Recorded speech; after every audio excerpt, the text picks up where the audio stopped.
bien, ce qui va se passer, c'est une lecture, parce que c'est une lecture oulipienne qui était prévue. Alors, vraiment en un mot, parce que nous avons un certain nombre de textes à vous présenter, en un mot, que signifie lecture oulipienne, c'est-à-dire lecture de l'Oulipo, donc de certains membres de l'Oulipo? Eh bien, l'Oulipo est un groupe littéraire créé en 1960 sous l'impulsion de François Le Lyonnais et Raymond Queneau. Et le but que s'est donné ce groupe de 10 individus en 1960 est d'inventer des nouvelles formes littéraires, des nouveaux procédés littéraires, des nouvelles procédures d'écriture, afin de ne pas se limiter aux formes existantes. Vous entendrez donc soit des formes littéraires d'un genre nouveau, donc oulipien, soit des textes écrits sous contrainte littéraire, puisque la contrainte littéraire est un des vecteurs force de l'Oulipo. Je n'en dis pas plus, si ce n'est que ça fait donc quand même 54 ans que ce groupe existe, ce qui est un record de longévité. Et je pense que la personnalité de François Le Lyonnais et de Raymond Queneau et les idées qu'ils ont mises en place lors de la création n'y est pas étrangère. Voilà. Et nous allons commencer par des variations afin que vous puissiez entendre ce que justement l'idée de contrainte sur un texte minimal peut produire. Alors, il va y avoir 35 variations sur un thème de Marcel Proust. 00, texte souche, longtemps je me suis couché de bonne heure. 01, réorganisation alphabétique. B, C, C, D, E, G, H, H, I, J, L, M, N, N, N, N, O, O, O, P, R, S, S, S, T, U, U, U. 02, anagramme. Et Jules, ce môme chenu de Proust, songe bien. 03, anagramme autre. Je cherche le temps bougé ou semé d'un sinon. 04, l'hypogramme en A. Un hypogramme, c'est un texte dans lequel on s'interdit d'utiliser une voyelle ou une lettre donnée. Donc l'hypogramme en A, longtemps je me suis couché de bonne heure.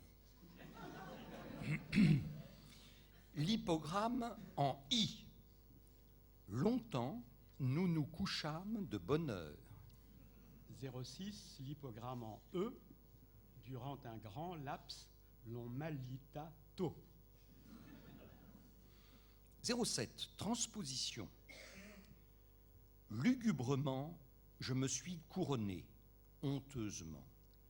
08, palindrome strict. Alors un palindrome, comme vous le savez, c'est un texte qui peut se lire dans les deux sens. Alors le palindrome strict donne Eru et Ennobed, et Uoc si usé me JSP men gnol. 09, bourdon. Un bourdon, c'est une faute typographique, une lettre est manquante. Longtemps, je me suis coché de bonne heure. 10, double bourdon, donc cette fois ce sont deux lettres qui manquent. Longtemps, je me suis coché de bonne hure. 11, épinthèse. Alors là, c'est une erreur en sens contraire du typographe, il a rajouté une lettre. Longtemps, je me suis coluché de bonne heure. 12, négation. Longtemps, je ne me suis pas couché de bonne heure. 13, insistance. Pendant longtemps, je me suis couché de bonne heure. Pendant très très très longtemps, je me suis couché, je suis allé au lit, quoi. De très bonne heure, de très très très bonne heure, vraiment de très très très bonne heure. 14, ablation. Donc on supprime une partie du texte. Je me suis couché de bonne heure. 15, ablation autre. Longtemps, je me suis couché. 16, double ablation. Je me suis couché. 16A, triple ablation.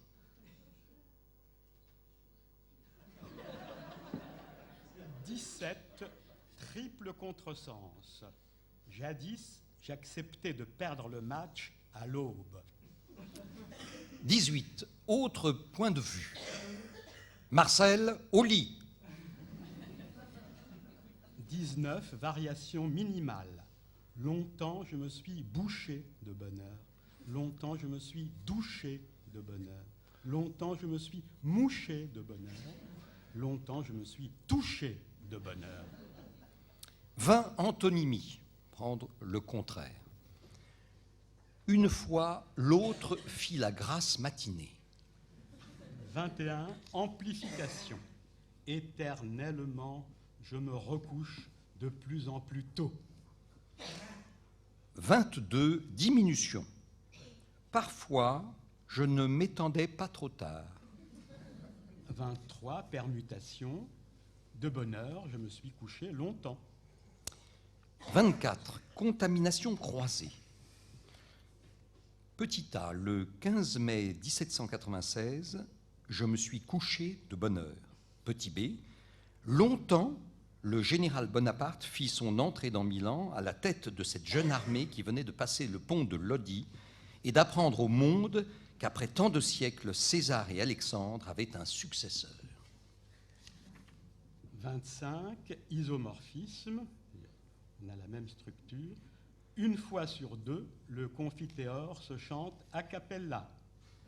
Généralement, le peroxydase de potassium s'évapore vite. 26, synonymie. Pendant plusieurs années, j'allais au lit tôt. 27, fine déduction. Dès mon plus jeune âge, je me suis intéressé à des histoires de plumes. 28, contamination, autre. C'est-à-dire, comme dans la précédente, avec un autre incipit, un autre début de roman. Comme il faisait une chaleur de 33 degrés, je me suis couché de bonne heure. 29, isoconsonantisme. On garde donc toutes les consonnes et on modifie les voyelles, et cela donne l'art toujours mou se cacher dans Ben-Hur. 30, isovocalisme. Là, ce sont les voyelles que l'on garde. Qu'on rende le fruit fourré cher aux veuves. 31, isophonisme. Donc on essaye de garder le plus possible les sonorités de la phrase initiale. Longtemps germe, essuie, couché de bonne heure. 32, boule de neige clinaménoïde. Boule de neige, c'est-à-dire que ça se présente sous forme d'un triangle avec une seule lettre pour le premier mot, 2 lettres pour le deuxième, etc. J'ai été longtemps couché, dorloté, embrassé, rondement, diablement, suprêmement, de bonheur, Marcel Proust. 33, hétérosyntaxisme. Donc on modifie la syntaxe de la phrase de départ. De nombreuses années me connurent couche-tôt. 34, alexandrin. Fort longtemps, je me suis couché de très bonne heure. 35, et dernière, interrogation. Je me serais longtemps couché de bonne heure? Nous laisserons l'auditeur en proie à cette douloureuse question.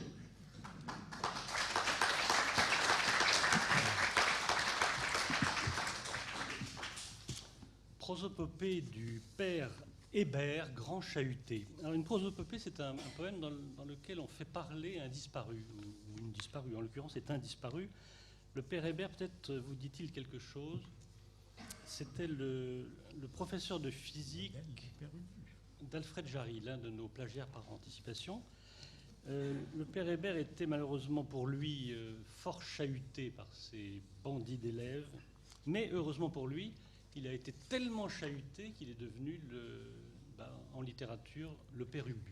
Donc j'ai choisi de faire parler le père Hébert dans ce poème, Et j'avais envie de vous le lire aujourd'hui pour une raison précise que vous entendrez au 93e vers, si vous êtes suffisamment patient pour attendre celui-ci.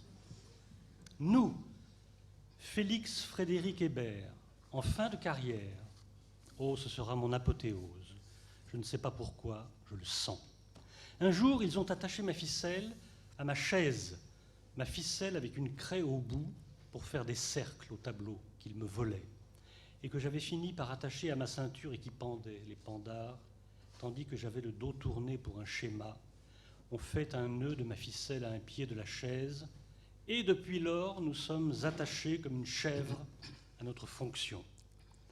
Nous aurons été le chahuté, le grand chahuté de ces chahuants, de ces chouans chahuteurs, et de chaos porteurs sortis de leur cahute, chahutés jusqu'aux larmes de chaque côté de la barrière, mais les larmes, douleur de ce mon côté de l'estrade, et rire de l'autre versant. Dans la cérémonie de mes plaintes, qu'on m'accorde que jamais je ne versais de larmes pitoyables.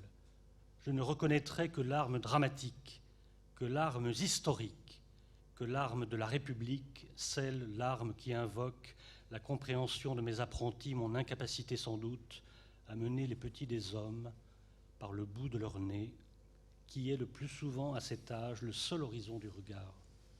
À chaque fois, je me fendais de mon discours du chahut, discours de réception à moi-même dans le rôle du supplicié, en cherchant dans les yeux des petits boutonneux qui ne m'envoyaient pas dire que je n'étais qu'un bouton moi-même, monté sur quelque chose comme une absence de patte, cherchant une lueur d'amour. Je ne gagnais dans leurs yeux que leur satisfaction de me trouver là au rendez-vous, celui qui ne se faisait pas porter pâle, et pâle qu'il l'était pourtant, blanc de farine et supplicié, salariés pour leur plaisir et le pain de leur jeu, et les plongeant tout de même dans un bain de physique, d'où sortirent depuis des ingénieurs et des polytechniciens. Ma bêtise, je veux bien être bête. Je suis bête, mais pas l'incarnation de la stupidité. On ne fera pas de moi des beaux comme maldororiens, mais des bêtes comme tout juste hébertiens. Bêtes comme le chou, bêtes comme le foin mangé, bêtes comme la servitude volontaire, bêtes comme Éblé, le général Ponton et même le père Duchesne qui était un hébert, bêtes comme Don Quichotte, je le veux bien, bêtes comme le brave soldat Schweik et Nasreddin Hodja, bêtes comme Bouvard et comme Pécuchet, bêtes comme l'autre grand chahuté du XIXe siècle, celui du lycée de Tournon et de la rue de Rome, Mallarmé.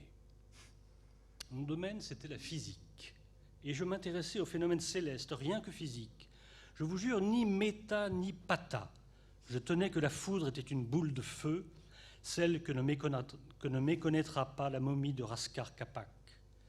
Et c'est la moindre des choses, puisque foutre, j'étais une sphère, forme parfaite dont mon estomac était le nombril, planète à moi tout seul, bête ronde avec des têtes autour, et ce terreau que mes petits tortionnaires m'attribuaient en guise de territoire, j'eus l'idée de les y attirer, de les incorporer, molécules tournant autour de mon ventre massif.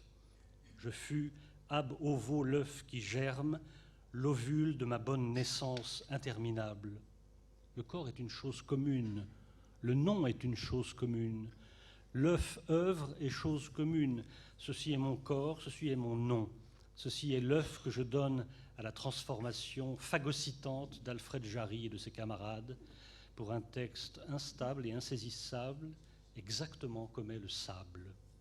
Mes classes étaient des foires, comme disait l'inspection académique, qui étaient mes foires où je vendais dans le brouhaha la discussion des orages et le tonnerre en boule, l'exposé sur la foudre et la forme globule, tous les métaux cachés au ventre des abîmes, les mouvements tourbillonnaires descendants et l'action des forêts sur la marche des grêles, typhons de mer de Chine et cyclones de l'Inde, voyages accomplis sans chevaux sur les routes, nos villes, nos maisons enfin électrifiées, les montagnes percées et les isthmes de même. C'en était trop bientôt, je ne pouvais plus parler. Tout ce que je disais était interprété sur le terrain des lieux et de la scatologie. J'ai été nommé dans la fosse comme élément dans son élément. J'aimais prononcer des discours à la distribution des prix. Les sciences et lettres sont des sœurs, la science pacifique devant les éléments qui le sont moins, les grands mouvements de l'atmosphère, le fun et le sirocco. Un jour, que je parlais de l'immaculée conception, maculée, pas manculée, immaculée, les satanés potaches qui ont écrit à ma place m'ont fait dire le sacrement de cocuage. Et si je parlais de saponifier les graisses, me demandaient de balayer devant ma porte, comme si on pouvait faire du savon avec la graisse humaine. La République institutrice et normalienne, vous savez, est conflictuelle, pas si une que cela, et si indivisible que le voudraient les plus petits communs indiviseurs. Un jour, au lycée de Limoges, le 25 novembre 1872, je fus le témoin d'une révolte des pensionnaires. Mon sang ne fit qu'un tour. J'en appelai à Monsieur Thiers, fit sonner le tocsin et chercher armée et police, physicien des catastrophes météorologiques et des révolutions, bête comme un adjoint au maire de droite conciliant de nature, bête comme un anticommunard, bête comme un anticosmopolite, bête comme un anti-judéo-maçonnique, bête comme un anti-dreyfusarousiste, bête comme un anti-darwinien, bête comme un catholique sincère, 5 enfants, quel dossier. Mais justement, ma division, bête comme un fétu dans les grands mouvements de l'atmosphère et sous la formation et la translation des grands mouvements aériens, je ne me suis pas perdu, je me suis transformé. On m'appela Ubu de mon vivant, drôle de sottise, que cette subversion de l'intelligence trop installée, bête comme la Grande Guerre qui allait venir, bête comme Gauguin le sauvage, bête comme Shakespeare quand Jarry me fait hocher la poire. Vos professeurs, messieurs, seront vos personnages, bêtes comme l'autorité et libres sous leur caporal. Je ne suis pas un homme heureux, je suis un homme content.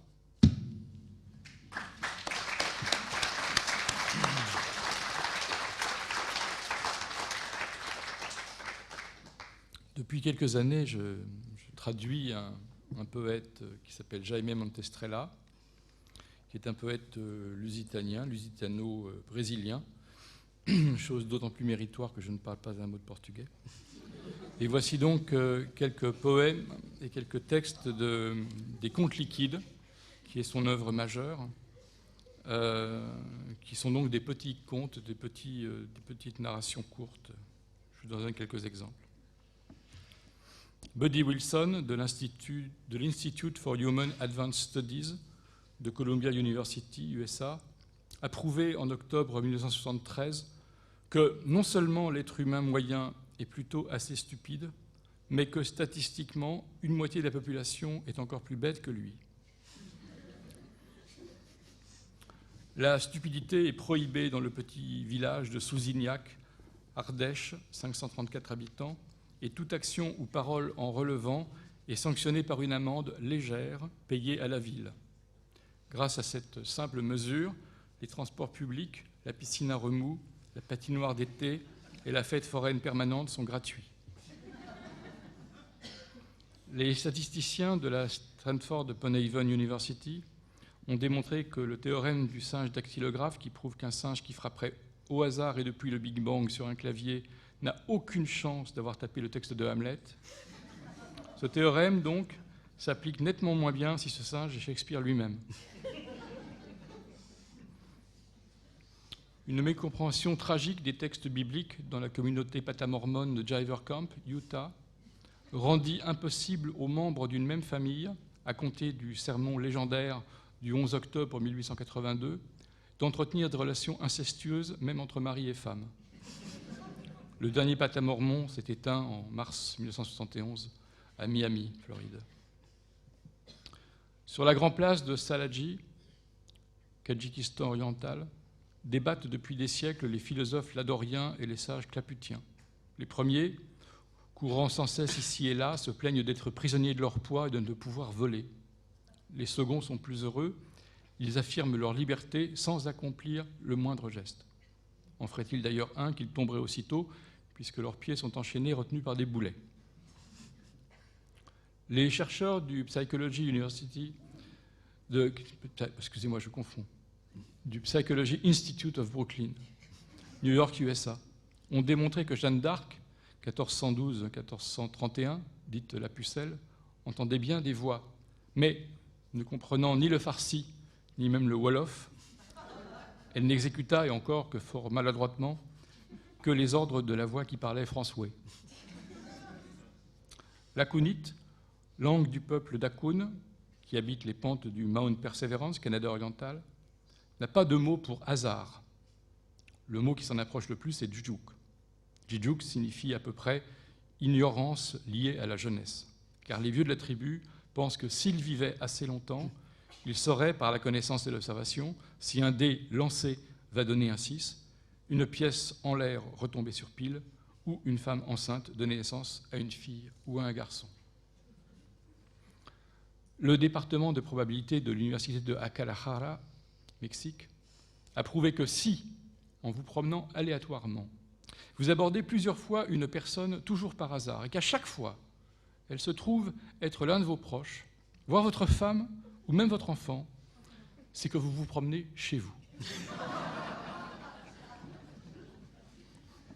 Le département de sémiologie de l'Université de Buenos Aires a démontré d'une manière incontestable que, tout comme l'homme avait peur du loup avant qu'il n'invente le mot chien, il s'est mis à devenir complètement con dès qu'il a inventé le mot intelligence.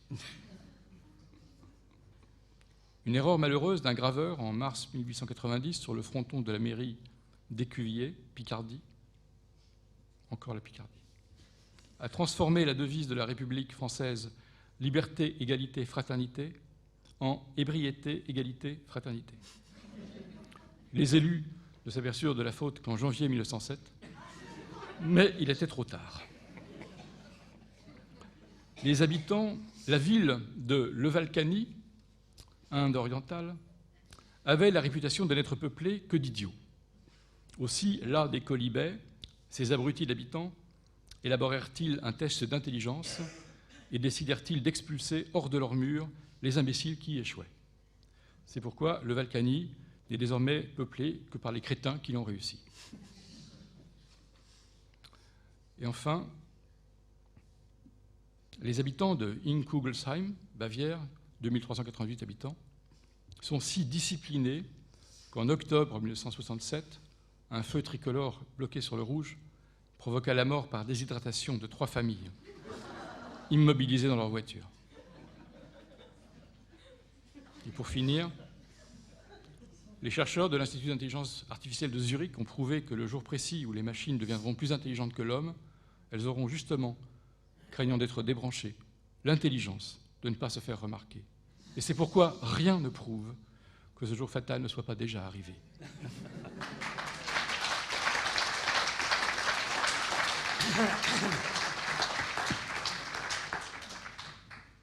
Chacun, et surtout chacune, se souvient qu'en l'an 2000 a été promulguée en France une loi qui établit pour la plupart des élections l'obligation de respecter la parité homme-femme.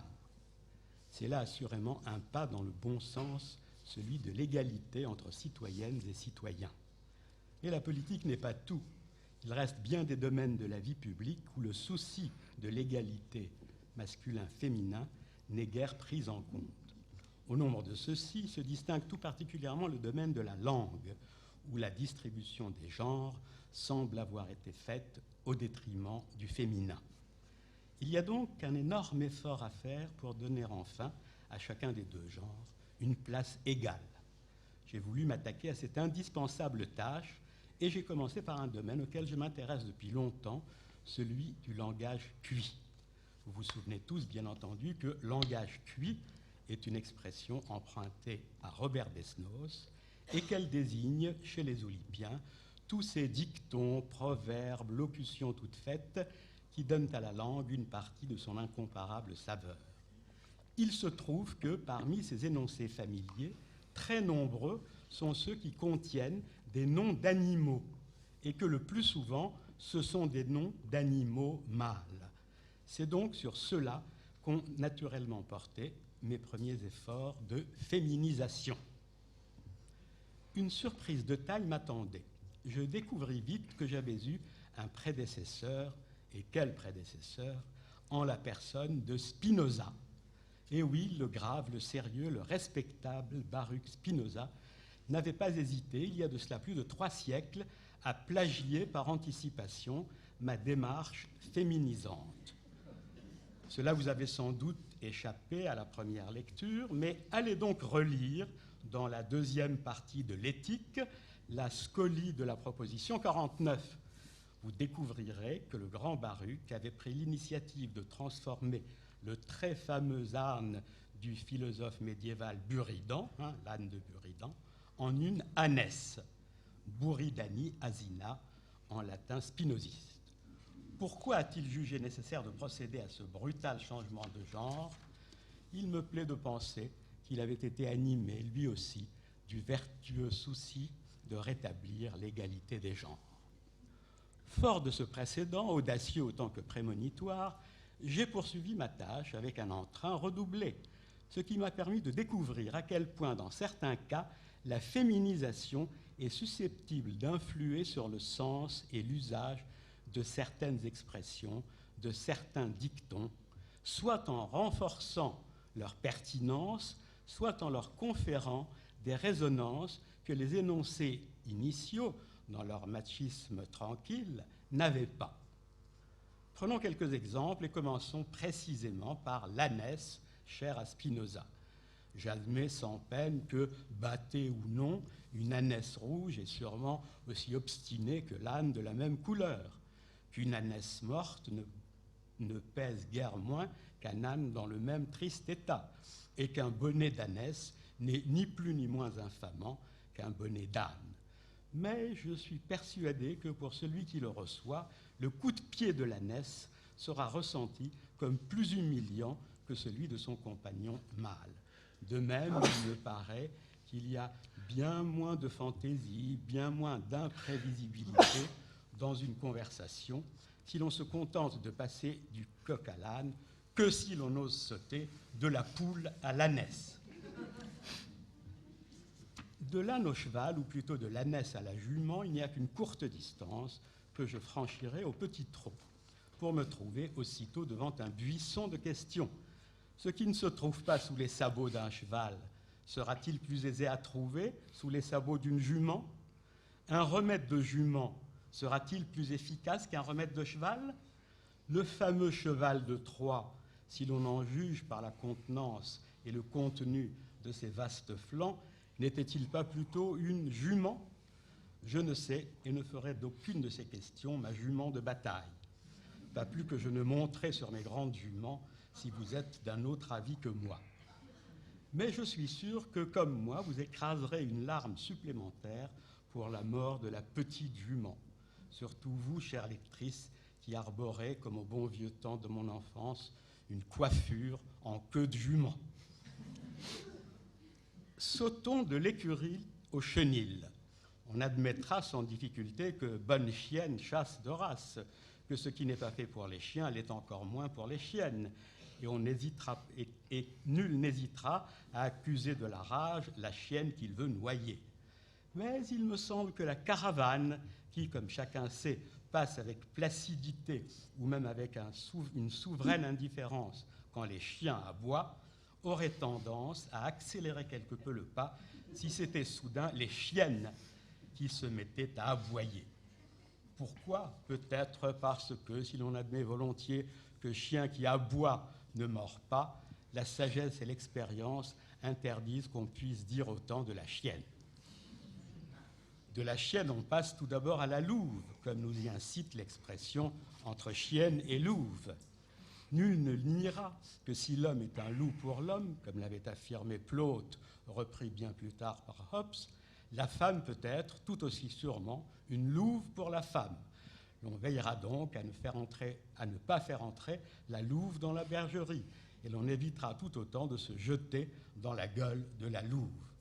Bien mieux qu'avec les loups, sans doute, car elles savent quand il faut donner de la voix, on apprendra à hurler avec les louves, lesquelles, même lorsqu'il leur arrive que la faim, une faim de louve bien entendu, les chasse du bois, gardent cette éminente qualité de leurs compagnons mâles, elles ne se mangent pas entre elles.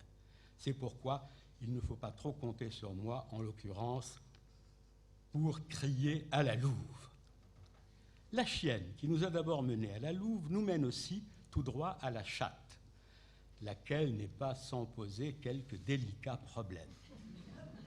Constatons d'abord que si l'on se flatte volontiers d'appeler un chat, cela passe même pour le nec plus ultra du courage, on ressent parfois de l'hésitation, voire de la gêne, quand il s'agit d'appeler une chatte, comme si elle faisait un peu peur, cette attirante autant que mystérieuse féline à laquelle le trésor de la langue française associe des idées de volupté, de langueur, de pudeur. On la sait pourtant nécessaire, voire indispensable, dans certaines circonstances. L'amateur de compagnie sait qu'il ne trouvera pas son bonheur dans un lieu où il n'y a pas une chatte. Mais disons-le tout net, seul un mauvais coucheur, doté en outre d'une bien mauvaise vue, oserait prétendre sérieusement que la nuit, toutes les chattes sont grises. Chacun se souvient au contraire d'en avoir rencontré au fil de ces nuits de toutes les couleurs, des brunes touffues aux boucles drues, des blondes aux poils doux et soyeux, des rousses délicatement frisées. Ajoutons, pour rester dans le même registre, quelques remarques supplémentaires. Si donner sa langue au chat signifie bien renoncer, il n'y a pas lieu de croire à un quelconque désir de renoncement chez tous ceux qui acceptent de donner leur langue à la chatte. Ceux-là, précisément, ne s'embarrasseront guère de scrupules pour aller, si nécessaire, réveiller la chatte qui dort. Certains même ne seront pas fâchés de laisser croire, avec un sourire entendu, qu'ils ont d'autres chattes à fouetter. On comprendra qu'après cela, j'ose à peine m'engager dans la féminisation des locutions qui font référence à ce mammifère rongeur prolifique qu'on appelle lapin. C'est vrai. Il faudrait par exemple examiner de près ce qui distingue la pine de Garenne et la pine de Clapier. Mais peut-être jugerez-vous qu'il y a bien de la pudibonderie, voire de la pusillanimité dans ma démarche. Je vous l'accorde bien volontiers et vous autorise même à penser que tout ce que je viens de vous raconter là ne vaut pas, en fin de compte, un pet de lapine.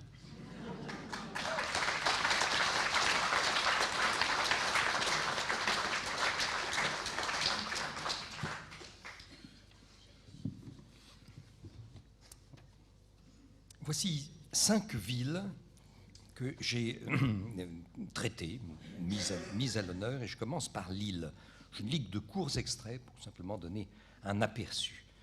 Lille, L-I-2-L-E.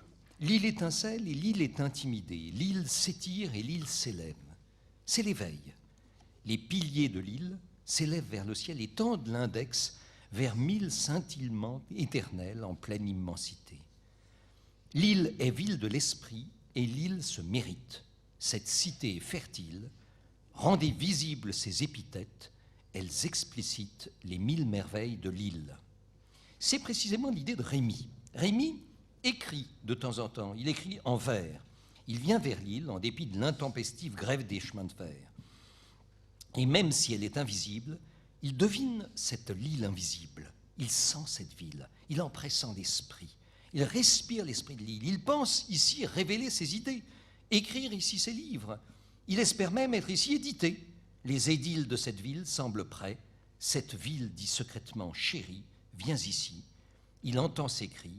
Il se sent intimidé. Alors, bon, le texte est beaucoup trop long pour que je puisse le lire. Fin de l'été, premier week-end de septembre, c'est l'été indien. C'est le temps de l'immense vente des miettes des gens de l'île. Les gens vendent les vestiges de ces vies d'hier, de ces vies flétries. Voilà, Rémy repère Mireille, belle diététicienne. Rémy est pris de vertige d'invisibilité et d'excentricité. Il médite. De l'index, il dessine en plein ciel des lignes effilées, des lignes infinies. Il réfléchit, respire cet indicible esprit de perlimpinpin, empli de félicité, et décide de résider et vivre en cette ville. Et le destin de Rémy est définitivement scellé. Alors j'ai honoré l'île, par les voyelles. C'est dans un texte qui s'appelle « Urbanité du bivocalisme ». Bivocalisme, 2 voyelles. Je choisis donc des villes qui ont 2 voyelles, dont le E. J'ai commencé par Lille. Et le texte n'est écrit qu'avec ces 2 voyelles. Voilà, tout ce que vous venez d'entendre n'est écrit qu'avec le I et le E. C'est suivi du Havre, enfin le Havre, pardon, le Havre dans les branches de Sassafras. Le Havre est là. Le Havre, c'est déjà la mer et ses reflets verdâtres avec sa plage, belle et grande plage de sable, avec ses vents, avec ses phares, avec ses mâts et ses ancres. La marée berce le Havre, la mer va et sans cesse repart. C'est la mer, le grand large, l'élan de la mer. À parler franchement, le temps n'est pas clément. Le temps est assez vache là-bas. Les gens assènent cela. Cependant, les gens exagèrent. Les averses ne se déversent pas tant là-bas, car là-bas, l'averse est légère, elle ne trempe pas, elle crache. Certes, les gens de là-bas semblent pâles et pas très allés. Ce n'est pas grave. L'âme des gens est en dedans, et elle est écarlate. Alors, il se passe des tas de choses. Bon. Alerte, v'là les gendarmes, gaffe. Les mecs se cassent, pas de gagnant, se carapate dardard, le balafré n'a même pas mal, pas de perdant. Bref, le Havre, c'est vachement batte, le Havre, c'est épatant. Continuons avec Montgeron. Montgeron se pelotonne en édredon et polochon. Commencement. L'orge éclot en les terres de Montgeron. Montgeron est cette espèce de kolkhoz de l'Essonne. L'Essonne étonne Montgeron. Oh, 7 goélettes longent Montgeron et flottent mollement. Près de Montgeron sont des forêts de modestes ormes et de chênes énormes. Elles sentent bon, ces forêts. Montgeron, c'est le cocon de l'Essonne. Montgeron regorge de sentes secrètes bordées de rhododendrons. On s'enfonce. Des tonnes de cloportes logent en cette forêt. Des lots de coléoptères se tairent. Les gosses, les mômes de Montgeron s'embêtent. En ce moment, les gosses dorment, se reposent. Montgeron reste morne. Les gosses dorment encore. Proposez donc des choses et des drôles. Comment? Des polochons? C'est drôle, en effet. Comment? Des hochets? Répondez donc. Des bonnets? Cessez de compter vos sornettes. Les gosses de Montgeron sont comme chloroformés. Offrez donc des vélos et non des polochons, des consoles et non des édredons, des bombecs et non des cordelettes, des téléphones et non des torgnoles. Offrez des choses modernes, des choses de notre temps. Mon propos, donc. Montgeron est-ce drôle? Oh non. Montgeron est-ce cool? Oh non. Montgeron c'est gore. Jetons l'éponge. Montgeron c'est mortel. Bruxelles, tu es belle. 2 heures. Bruxelles, je te veux nue, je te veux dénudée, je te veux en feu. Je veux te prendre tel que tu sembles et tel que tu es. Bruxelles, je te scrute. Je scrute tes rues et tes ruelles. Je veux relever cette jupe de bure, enlever cette lueur brumeuse et me muer en chercheur. Je veux te surprendre et en même temps que tu me surprennes. Je furette entre tes rues. Je cherche. Seulement, qu'est-ce que je cherche? Tu restes muette? Je te sens très fleur bleue. Je me sens seule. Tu es rusée, certes, belle Bruxelles. Je demeure têtue et te veux éberluer. Je te reluque, tes demeures se refusent, serrure fermée. Le reflet d'une lune bleue de 2 heures fuse d'une lueur prune sur tes secrets les plus sûrs. Tu sembles secrète, je mène l'enquête, je veux te mettre nue, dure le temps, c'est l'heure. Je me sens rêveur, je scrute tes rues, elles me semblent plus sucrées, plus vertes et plus tendres. Bruxelles, c'est une bulle du temps. En cette bulle, je veux me détendre. Les gens de Bruxelles prennent leur temps. Les gens de Bruxelles me surprennent heureusement. Leurs vertus en permettent une juste mesure. Chut. L'heure s'étend heureuse et bleue. Bruxelles est bleue telle une prune.